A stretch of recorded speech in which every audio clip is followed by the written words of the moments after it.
파이트 클럽. 자, 이번 광고는 비트 파우더. 네.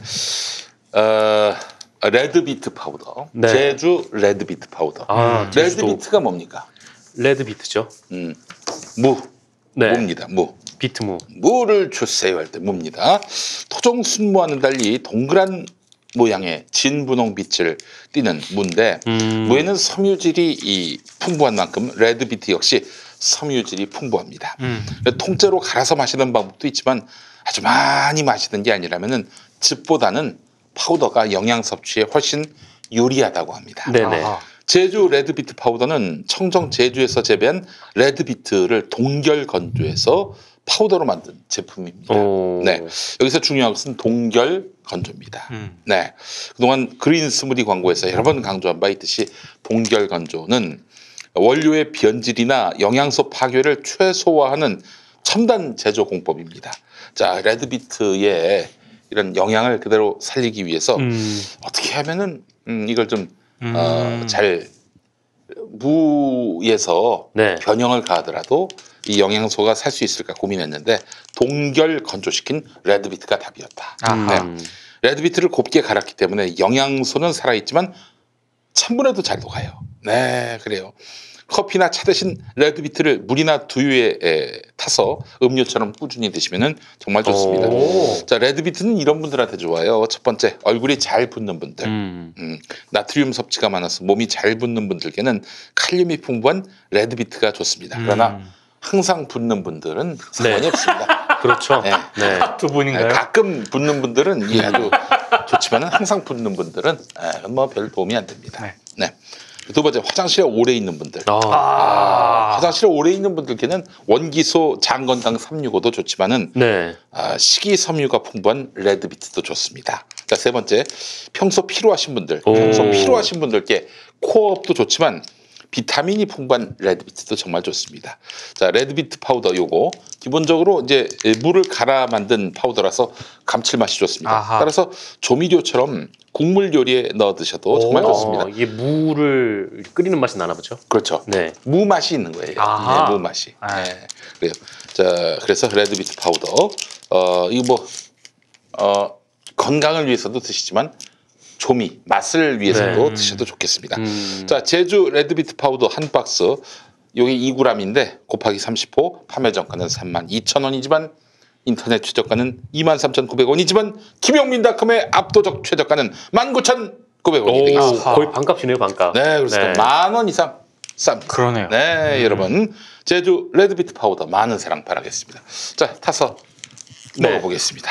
네, 두유에 네. 이렇게 어이 빨간색인데? 전 진짜? 두 개를 다 넣어보겠습니다. 두 개를. 네, 아이고 이게 무슨 진짜? 가루가 엄청 곱네요. 네, 가루 고와요.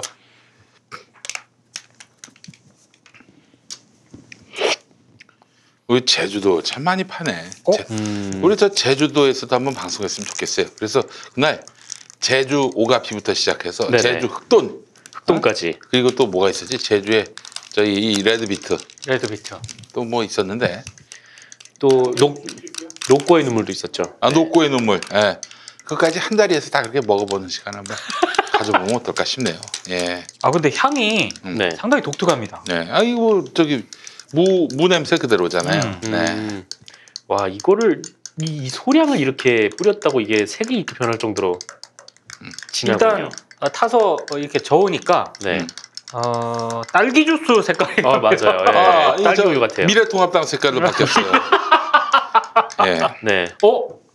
깔맞춤인데? 밀레니엄 핑크. 깔맞춤. 그렇습니다. 오늘 이게 나올 줄 알고. 네. 또 미래통합당 입당하시는 줄 알았어요. 오늘 저기 낮에 아직 방송을 하나 했는데 네. 다음에 이제 그 또 방송 나오시는 분이 내가 황교안으로 잘못 듣고 황교익이었는데 그래서 황교안이 여기 왜 나오나 했어. 이 망중 지금 정치 인생이 끝났는데 여기 왜 나오나 했는데 아니었습니다. 황교익. 예전에 동아일보가 황교익 그 대권론 뭐 이렇게 얘기가 나와가지고 네. 그래서 황교익 대권론. 우리 저 교회 우리 벙커원교회 청년들이 네. 그래서 자유한식당을 만들어가지고 황교익 총재. 황교익을 총재로 이제 추대하려고 그랬죠. 예, 먹어보겠습니다.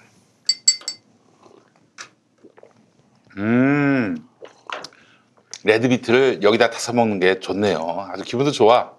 그러네. 와, 고소함과 감칠맛이 함께 되게 고소합니다. 이 맛이 뭔가요? 지금 계속 맛을 음미하면서 조금씩 먹고 네. 있습니다. 너무 좋네요. 네. 이 두유랑 먹으니까 정말 좋네요. 원래 두유 맛에 고소함이 더 진해졌어요. 그렇지. 감칠맛까지 있어요. 네. 이거 많이 먹어서 몸에 좋다는 거죠? 언니가 이거 먹고 예뻐졌다는 소문이 있던데. 네. 안 먹어도 돼. 안 먹었어요? 그래서 그거밖에 못 생겼고. 농담입니다. 예. 밖에서 뛰어 들어오는 수가 있습니다. 엄미애 씨는 정말 훌륭한 직원입니다. 이 대마시안에서 갑자기 더 칭송 분위기야. 엄미애 씨는 정말 우리 그 매출에 굉장히 큰 도움을 주고 있어요. 네네. 엄미애 씨가 근무하다가 목소리 듣고 엄미애 씨 맞으세요? 뭐 이런 전화는 안 받습니까? 있을 거예요. 있을 거예요. 엄미애를 내가 나중에 스타로 키워보려고. 그래서 나중에 대권 주자로. 대권 주자로. 네. 엄미애를. 이 다음 대선 경선은 추미애 대 엄미애로 가는 건가요? 예, 네. 그래요. 예. 엄다르크를 한번. 엄다르크로 만들어 보겠습니다. 자, 참고로 현재 김용민닷컴에서는 밥반찬 릴레이 할인 이벤트가 진행 중입니다. 매일 오후 2시에 김용민닷컴 최고 인기 밥반찬들이 특가로 판매되고 있는데 오마니 젓갈 4종, 얌테이블 연어장 세트, 네. 꼬막무침 세트, 아이고. 설성목장 불고기 세트, 서천 트러플김 등이 오픈됐습니다. 이미 최저가인데 더욱 저렴하게 구매할 수 있는 기회 놓치지 마시기 바라겠습니다. 이거 연어장 세트. 깍두기인 줄 알았어요, 나는. 네네.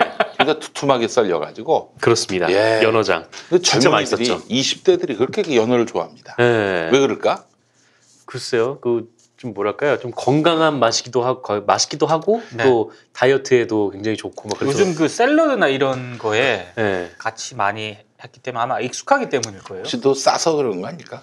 연어회가 아무래도 다른 회보다는 좀 싸지 저렴한가요? 않나요? 그래요? 잘 안 사 먹어봐서 잘 모르겠습니다. 네. 뭐 저는 연어를 쏙 좋아하진 않지만 네. 이 얌테이블 연어장 세트는 그건 진짜 맛있어요. 네, 맛있죠. 너무 좋아요. 네. 네. 자, 꼬막무침 세트도 있고요. 많은 사랑 바라겠습니다. 그래요. 네. 관훈 라이트클럽 함께하고 계십니다. 자, 이번에는 우리 정상근 동지. 네, 뭐 얘기를 하다 보니까 저도 뭐 이 좀 성 문제에 관련된 얘기를 하게 됐는데 이 지난주에 또 개인적으로 가장 쇼킹했던 게 바로 이 오거돈 전 부산시장 그렇죠. 네, 사퇴였어요. 뭐 성추행을 했고 본인이 사퇴를 했죠. 뭐 하여튼 부산시장 사퇴를 넘어서 좀 걸맞는 처벌까지 받아야 한다고 보는데 그런데 좀 이 사건을 다루는 좀 언론의 태도는 짚고 넘어가지 않을 수 없겠다라는 좀 생각이 들었습니다. 사실 이런 건이 진짜 좀 어렵긴 한데요. 그러니까 뭐 이 성추행이나 성폭력의 특성상 뭐 증거가 남지 않는 경우가 좀 태반이기 때문에 뭐 저도 좀 여러 차례 관련해서 취재를 해봤습니다만 이게 증거가 좀 명확하지 않아서 못 낸 보도들도 좀 있고 여러 가지 생각이 좀 들었는데 근데 어쨌든 뭐 이런 얘기를 드리자면 뭐 한도 끝도 없을 것 같고 근데 오늘 이 얘기를 하려는 거 아니니까요. 어쨌든 가해자가 인정을 했잖아요. 그렇죠. 이 사건은 이제 명백해졌고 관련돼서 이제 보도를 언론의 보도를 좀 보겠습니다. 그래서 일단 제가 이 사건이 처음 불거진 후에 가장 많이 봤던 기사가 뭐였냐면 누구의 어떤 행위에 초점을 맞추느냐 이 문제에 대한 이런 보도였어요. 그러니까 이건 정말 좀 개인적으로는 뭐 언론에 좀 문제가 있었다라고 생각을 하는데 이게 뭐냐면 그러니까 오거돈 전 시장의 이제 3전 4기 그렇죠. 이 부분을 강조한 보도가 굉장히 좀 많습니다. 예. 제목을 좀 훑어보면 노컷뉴스 오거돈 3전 4기 부산 첫 진보계열 시장 최단기간 재임 매일경제, 오거돈 3전 4기 신화서 한순간의 불명예 하차, KBS, 3전 4기 오거돈 불굴 신화에서 불명예 하차로, 세계일보, 성추행 불명예 퇴진 3전 4기 오거돈은 누구 등등입니다. 그리고 이제 연합뉴스, 뭐 서울신문, 뉴시스, YTN, 부산일보, NBN 등등등등 이런 제목으로 보도한 매체가 정말 수도 없이 많았어요. 근데 이거는 좀 뭐랄까요, 가해자의 서사거든요. 그렇죠. 그러니까 오거돈 전 시장이 3전 4기를 한 거랑 이 가해를 저지른 건 아무런 상관이 없는 일이라는 거죠. 그렇죠. 그러니까 3전 4기의 신화가 이 사건 때문에 무너진 게 아니에요. 그렇죠. 예. 이거는 분명히 본인의 가해 때문에 무너진 거지. 이렇게 하면은 마치 이제 피해자가 뭐 발생함으로써 뭐 오거돈 시장이 뭐 물론 뭐 나쁜 사람이라는 건 뭐 잘못한 사람이라는 건 잘못된 일이라는 건 이게 변하지 않겠지만은 어쨌든 이게 뭐 피해자가 뭐 평생의 트라우마로 남을 수 있는 사건에 가해자는 또 몰락을 했다, 이런 식의 보도가 이 피해자에게는 굉장히 또 상처가 될 수 있는 보도라는 거죠. 두 번째 제가 좀 봤던 것은 이 언론의 보도 가운데 이 피해자를 특정할 수 있는 보도가 있었다라는 거예요. 있었어요. 놀랍게도 그리고 이런 보도가 한겨레에서 나왔습니다. 네. 한겨레에서 나와서 이 피해자분이 한겨레를 콕 찍어서 얘기를 했어요. 그래서 한겨레가 기사를 고쳤죠. 네네, 이런 식의 보도를 하지 말라. 그리고 부산일보도 이 피해자분이 콕 찍어서 얘기를 했는데, 이 부산일보 같은 경우에는 오거돈 시장이 사퇴한다라고 속보를 전하면서 여자 문제라는 표현을 썼습니다. 여자 문제라고 그랬어요? 네. 그 여자 문제라고 했다니까. 그게 어떻게 여자 문제야? 그러니까 완전히 오거돈의 문제죠. 오거돈 시장의 문제. 성범죄지, 성범죄. 그러니까 범죄죠, 범죄. 그러니까 이게 뭐 빠른 소식을 전하는 속보도 좋은데, 근데 이런 식으로 보도하는 건 굉장히 문제가 있는 거죠. 그리고 이 동아일보, 중앙일보에서는 이 피해 사실에 대한 묘사가 있었어요. 네. 그 누구도 이 피해 사실을 공표할 권한이 없거든요. 그렇죠. 네, 권리도 없고. 아마 그 기자협회 뭐 윤리 강령 같은 거에 그런 게 또 있을 거예요. 네, 아마 있을 텐데. 그리고 그 여성 단체하고 인권 단체에서 하지 말라고 하는 수년 전부터. 네. 근데 참 안 고쳐져요, 그게. 참 안 고쳐지죠. 어쨌든 뭐 그렇게 하는 게 또 보도에 또 관심이 또 많이 가는 뭐 그런 상황이긴 하니까. 물론 당연하게도 뭐 그렇게 얘기하면 안 되는 거죠. 근데 어쨌든 뭐 이런 것들이 있었고, 그리고 지금까지 이어지고 있는 가장 문제적인 보도가 저는 이 부분이라고 생각을 하는데, 계속 총선 개입 얘기가 언론을 통해서 나온다라는 거예요. 그러니까 뭐 오거돈 시장과 피해자가 이 총선을 앞두고 이 문제에 대해서 논의를 했고, 어쨌든 두 사람은 두 양측은 총선 이후에 이 문제에 대해서 오거돈 시장이 책임을 지기로 합의를 했어요. 그러니까 이거는 오거돈 전 시장의 의지와 함께 피해자의 의지도 함께 담겨 있는 거거든요. 그러면 뭐 더 이상 얘기할 게 없는 사안인데. 그렇죠. 그런데 이거를 가지고 계속 그 민주당이 뭐 총선 이전에 알았을 것이다라는 보도가 지금 쏟아지고 있는 거죠. 특히 뭐 오늘 같은 경우에는 이제 곽상도 이 미래통합당 의원을 포함해서 지금 뭐 여러 언론에서 이 이른바 이제 공증을 받았던 법무법인 그거를 네. 그 조선일보가 오늘 크게 썼잖아요. 네. 근데 그 이준석 최고위원이 이준석 최고위원도 그 말도 안 된다라고 얘기를 하는 거야. 어떤 방송에 나와가지고요.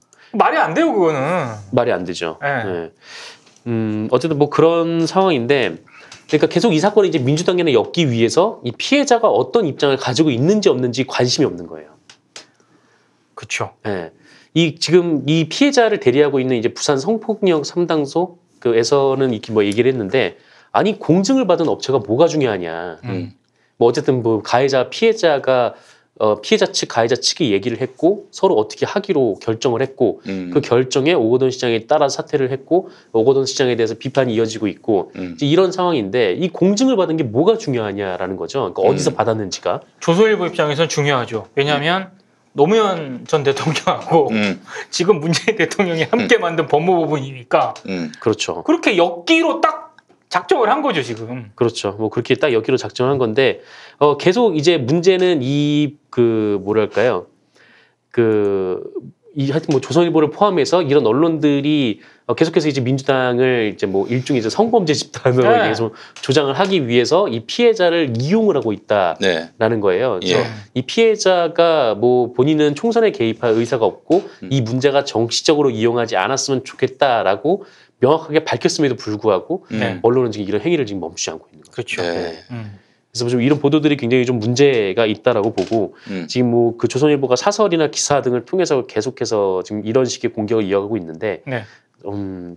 글쎄요. 여튼 조선일보 자체가 뭐 이런 식으로 좀 할 수 있는 자격이 있는가라는 그러니까 생각이 저는 그런 생각을 한번 해봤거든요. 만약에 그 총선 전에 이 사건이 범죄가 일어난 거 아니겠습니까?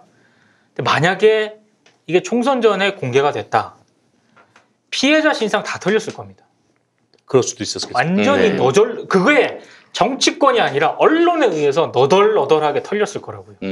아마 피해자께서 그것도 그걸 굉장히 우려했을 고민하시고 거라고요. 말씀하신 게 아닌가. 저는 굉장히 현명하게 대처를 했다라고 생각을 하거든요. 그 피해자가. 근데 현명하게 대처를 했고 그 성폭력 그 상담소를 통해서 끊임없이 피해자가 어떤 입장이라는 거를 계속해서 강조를 하고 있는데도 불구하고 저는 정치권이 아니라 그 피해자의 목소리를 언론들이 무시하고 있는 게 정말로 잘못하고 있는 거라고 봅니다. 그러니까요. 네. 이 피해자의 목소리를 진짜 말씀하신 대로 언론이 지금 무시하고 있는 그런 상황인 거죠. 네. 아이고 이런 것들이 무슨 언론이라고. 어? 아이고 정말 꼴 같지도 않아가지고. 네.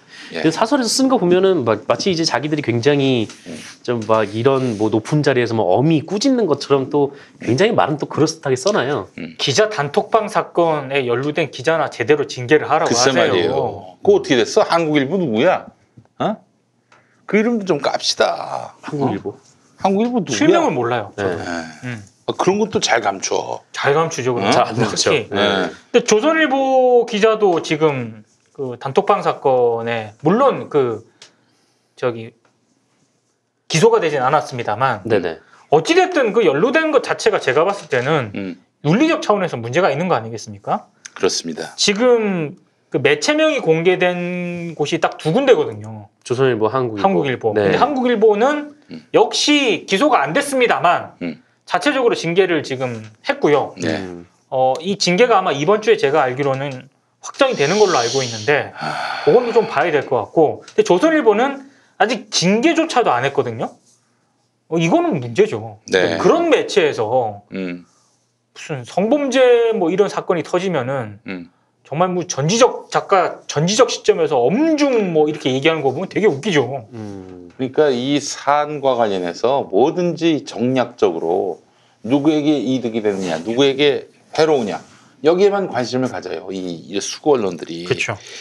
뭐 잘 아시겠습니다만은 얼마 전에 장세정 논설위원이 간다. 네. 저는 그 칼럼 장세정 논설위원이 맛이 간다.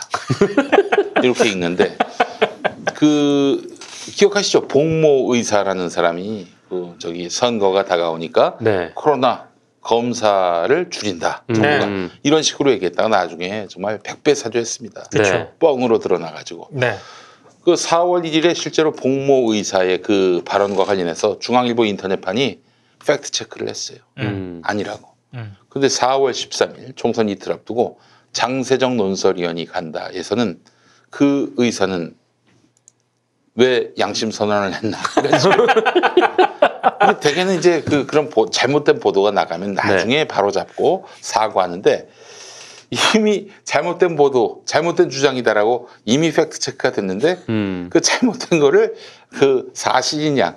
그로부터 한 2주 뒤에 뒷북도 이런 뒷북이 논설위원이 그런 얘기를 떠들고 자빠진 거예요. 기사를 잘 안 보는 거예요. 그러니까요. 자기네 신문 기사도 안 읽고 팩트에 대해서도 제대로 검증도 못하고 결국에는 오늘자의 중앙일보의 그 독자위원들 발언에서 질타가 됐어요. 정신 나간 인간들입니다 정말. 네. 게다가 이 문화일보도 관련해서 기사를 사설을 썼는데 사설에서 뭐라고 썼냐면은 이 청와대가 뭐 코로나 관건 선거놀이나 뭐 이런 식의 제목으로 사설을 썼어요. 또 역시 백기를 들었어요. 네. 100배 사죄했습니다. 우리가 뻥을 쳤다고. 네, 백기를 들긴 들었는데 그 정정 보도를 했거든요. 어쨌든 뭐 그건 사실이 아닙니다라고 했는데 사과 한마디는 없었습니다. 그러니까 본인들이 그 총선 전에 사설을 써가지고 코로나19 통계를 정부가 의도적으로 조작을 하고 있다. 이렇게 사설을 썼어요. 네. 이 사설이라는 거는 회사의 대표 입장이잖아요. 네. 아니, 그거는 진짜 치명적이죠. 같은 논설위원이 썼다 하더라도 이 기명으로 쓴 거랑 사설은 전혀 다른 차원의 얘기란 말이죠. 사설 정정은 정말 치욕적이에요. 해당 언론사한테는. 그리고 그걸 이제 문화일보가 그 편집국장이 보고 그 아무튼 간부들이 보고 이게 우리의 입장이다라고 생각을 해서 그 사설을 실었을 거 아니에요. 근데 그렇게 사설을 실었는데 이 총선이 끝나자마자 사실이 아니었다라고 그걸 정정 보도를 했는데 아무도 책임지는 사람이 없고 그 심지어 그 뒷면에서는 사과를 한 것도 없다라는 거죠. 양아치 같은 인간들. 그래놓고 무슨 언론이야? 아이고. 그러니까 결국에는 이런 이야기들이 사실 과거에는 어마어마하게 큰 일입니다. 이 신문사가 문을 닫아야 되나 말아야 되나 이런 고민이 있을 정도의 큰 사안인데 요즘에는 신문을 안 보니까 이런 일들이 비일비재할 뿐더러 신문을 보는 사람도 없고 그게 그래서 사회적으로 파장을 일으키지도 않으니까 그냥 대충 넘어가요. 신문을 보는 사람이 없어서 사과를 안 했나 보다. 사과를 해도 보는 사람이 없으니까. 바로 잡아도 보는 사람이 없어요. 네. 아니 그러니까 가짜 뉴스도 보는 사람이 없고 사과해도 보는 사람이 없고 네, 그렇게 너희들은 망할 거야 이 새끼들아. 아이고 진짜. 아이 화가 나고 막 분노가 치밉니다. 네.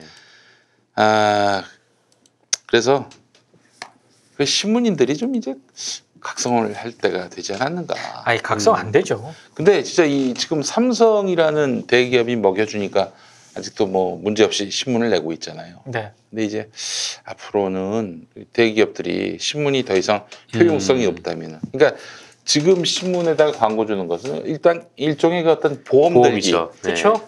보험을 안 들어도 되겠다. 이런 생각이 들면은 이제 그때부터는 신문사는 들어올 돈이 없는 거예요. 구독자들이 봐주니까 광고가 들어오니까 문 닫는 일만 남은 거예요. 지금 그 삼성의 이 대기업들의 광고 그 동아줄 하나 잡고 있는 형국인데 그렇게 독자들 개무시하고 정파적으로 정략적으로 기사 쓰면 너희들 피똥 싼다.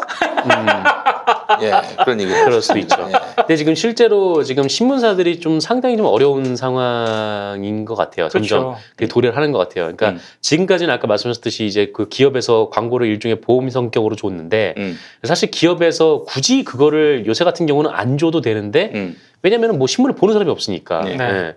안 줘도 되는데 그래도 좀 관성적으로 좋았던 부분이 있기 때문에 그런 것도 있고 네. 그런 것도 있고 사실 이 정권이 너무 싫거든. 그러니까 결국에 이 기자들 그 조선일보부터 시작해서 한겨레 경향까지 한론조 아닙니까? 정권에 대해서 비난 일세가 아니에요.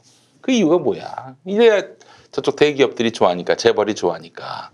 그래서 이제 그들로부터 하여간 검은 돈이나마 받기 위해서 했는데 근데 이제 지금은 총선 180석을 이렇게 민주당이 차지했고 정권도 제가 이 시점에서 봤을 때 야당 쪽에서 정권이 못 나와요. 쉽지 않겠죠. 내년도 아니고 내후년이긴 하지만 1년 6개월 남았어 대선이. 네. 1년 6개월 사이에 보수가 혁신을 해가지고 국민의 신뢰를 얻는다.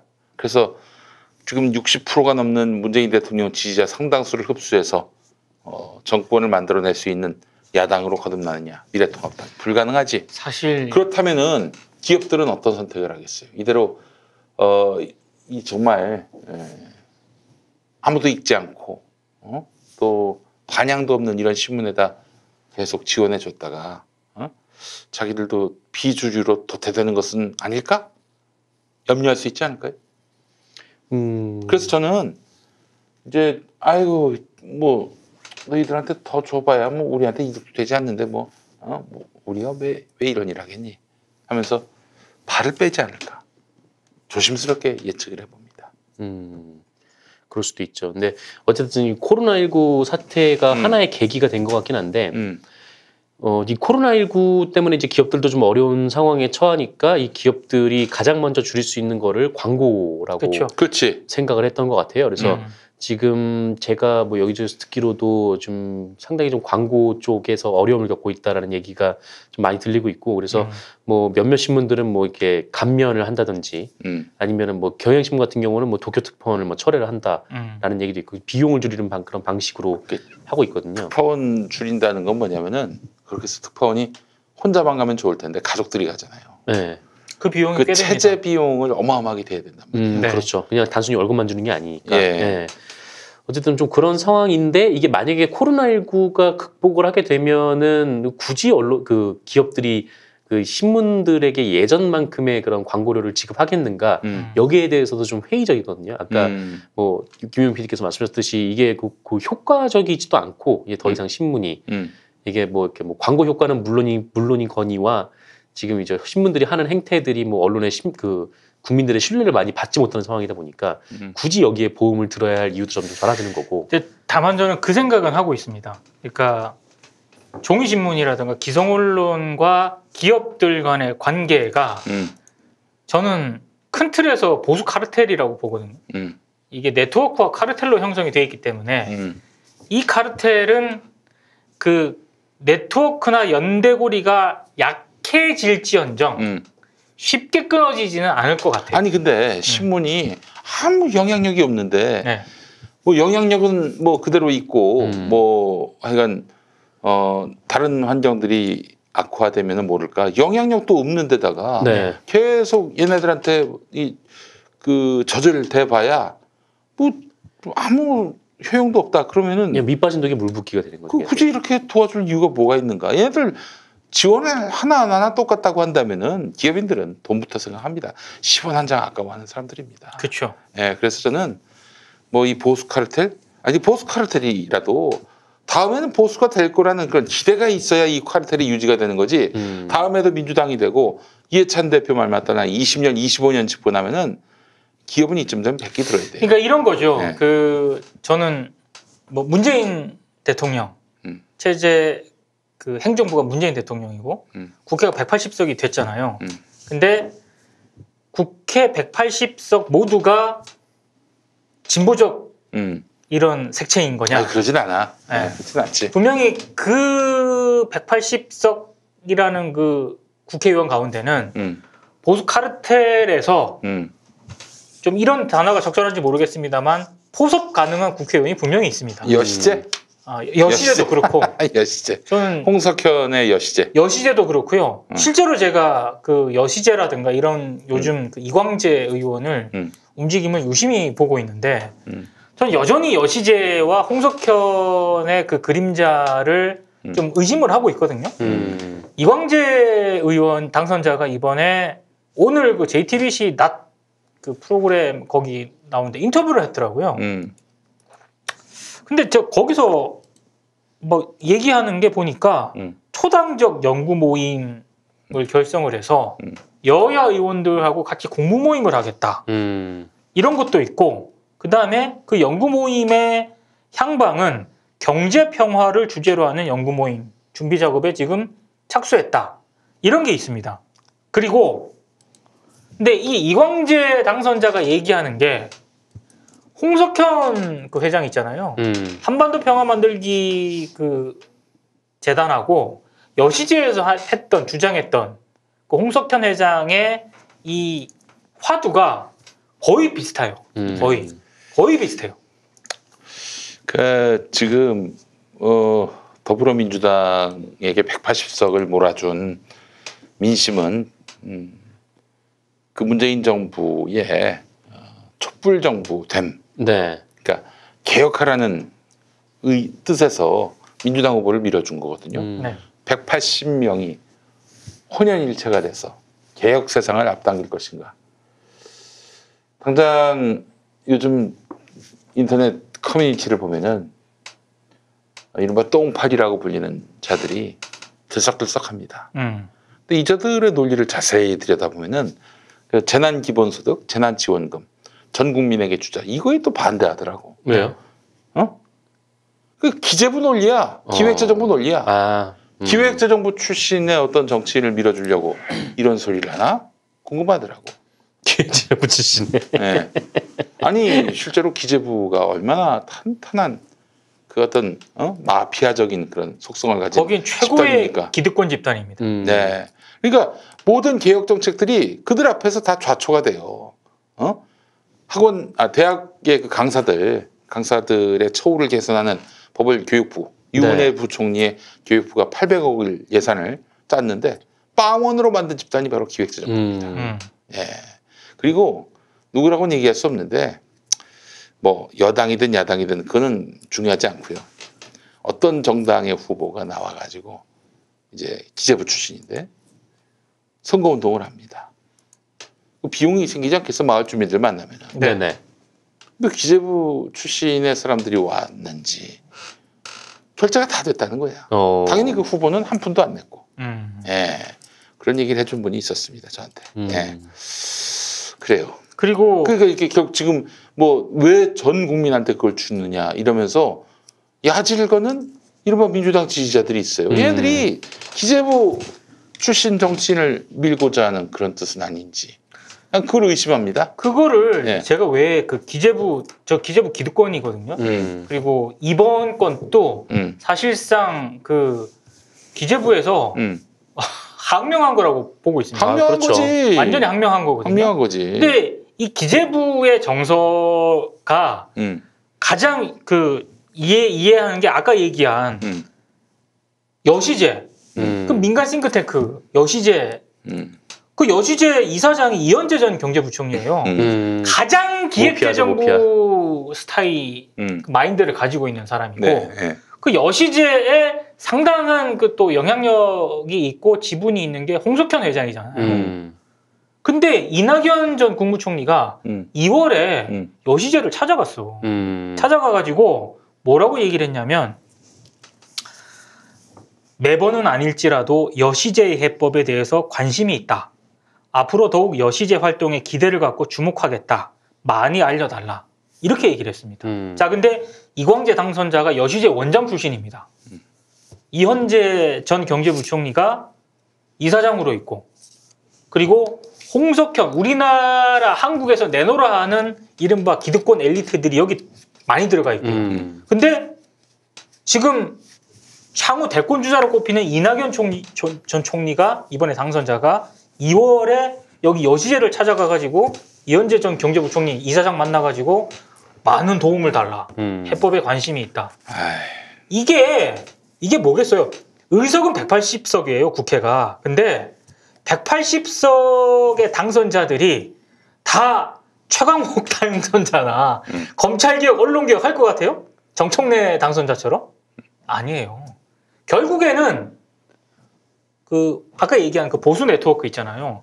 여기서 좀 단어가 적절한지 모르겠습니다. 보섭을 할 거라고. 그러면 넘어갈 선수도 꽤 있습니다. 제가 봤을 때. 아니 그 이제 최강욱 그분을 그 더불어시민당 쪽에서 비례대표로 세우지 않은 이유가 뭐 그거라면서요.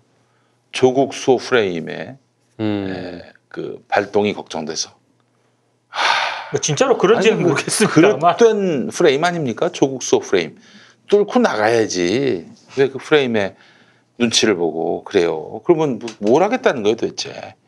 최강욱 정도의 결기를 보여줄 필요까지 있을까? 이렇게 생각하는 분들이 있을지 모르겠습니다. 또 최강욱 그 당선자가 굉장히 세게 달리고 있는 상황 아닙니까? 부담스러울 수 있는 현실적인 그런 뭐 여건을 또 고려하자면은 고려할 수도 있겠지만은 그러나 적어도 드러내지 못하더라도 밑바탕은 다 그래야 되는 거 아닙니까? 조국을 저런 식으로 매도하고 검찰이 제멋대로 조자룡 칼춤 주듯이 망나니 짓을 해도 되는가? 이런 문제인식은 다 180명이 공유해야 되는 거 아니에요? 저는 자칫 좀 우려스러운 게 이광재 당선자와 같은 어떤 그 흔히 말하는 여야를 아우르는 모임 그다음에 진보 보수를 통합하는 이런 어떤 기조가 21대 국회에 더불어민주당의 주류 프레임으로 등장할 가능성이 혹시라도 있고 언론개혁, 검찰개혁을 주장하는 이런 목소리를 내는 당선자들이 분명히 있잖아요. 이런 당선자들이 오히려 생각과는 전혀 다르게 비주류 소수파로 갈 가능성도 저는 항상 그런 위험성은 경계를 해야 된다라고 보고 있습니다. 네. 맞습니다. 열린우리당 때도 152석이었잖아요. 안개몬가? 안정적 개혁을 위한 모임. 네. 뭐 이런 거 있었어요. 안개몬. 뭐 그런 분들이 또 있었잖아요. 네. 틀림없이 나타납니다.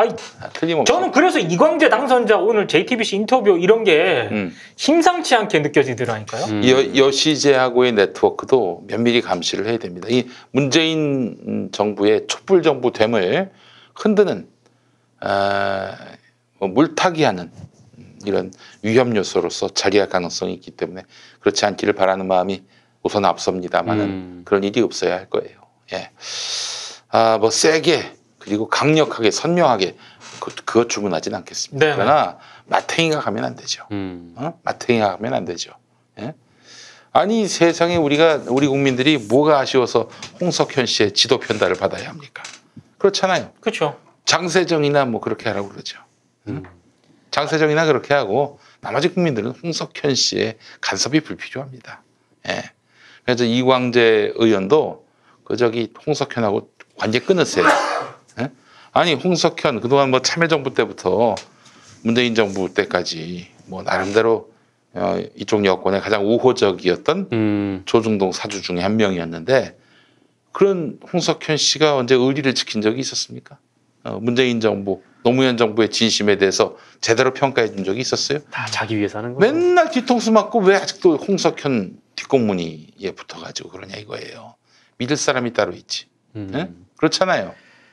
정말 그런 차원에서 진짜 이 180석이 만들어지는 그 직후에 이 처음으로 나온 이 정권 뭐랄까 하여튼 이 권력의 힘이 그 종편 재승이라는 것도 참 답답했고 그렇습니다. 그렇죠. 예, 하여튼 마칩시다. 오늘 할 얘기 다 했던 것 같아요. 자, 관훈 라이트클럽 시청해주신 여러분 감사하고요. 다음 주 이제 5월 첫 주에 다시 인사드리겠습니다. 5월에는 좀 빨리 코로나가 풀렸으면 좋겠네요. 그러게요. 많은 분들도 만나 뵙고 싶기도 하고 말이죠. 네. 하여튼 코로나가 좀 해제되는 국면에 이완배 기자의 경제의 속살 콘서트를 재개할 계획입니다. 재개가 아니라 뭐 한 번도 하지 못했습니다. 중단이 안 됐습니다. 아예 뭐 시작을 못했으니까 모두 취소가 됐는데 예. 다시 또 전국 다녀야 되고요. 무엇보다도 또 남북 관계 잘 풀려서 우리가 또 북한 기차 여행으로 갔으면 하는 그런 바람도 있고요. 여러모로 참 2020년 유보됐던 그런 액션들을 빨리 취했으면 좋겠다는 생각이 듭니다. 네. 자, 오늘 함께해 주신 우리 민동기 기자, 정상근 기자 수고하셨고요. 김용민이도 고생 많이 했습니다. 네. 수고 많이 하셨습니다. 고등어도 수고 많이 했고. 네. 비트 파우더도 고생 많이 했습니다. 네. 자, 다음 주에 뵙겠습니다. 고맙습니다. 고맙습니다.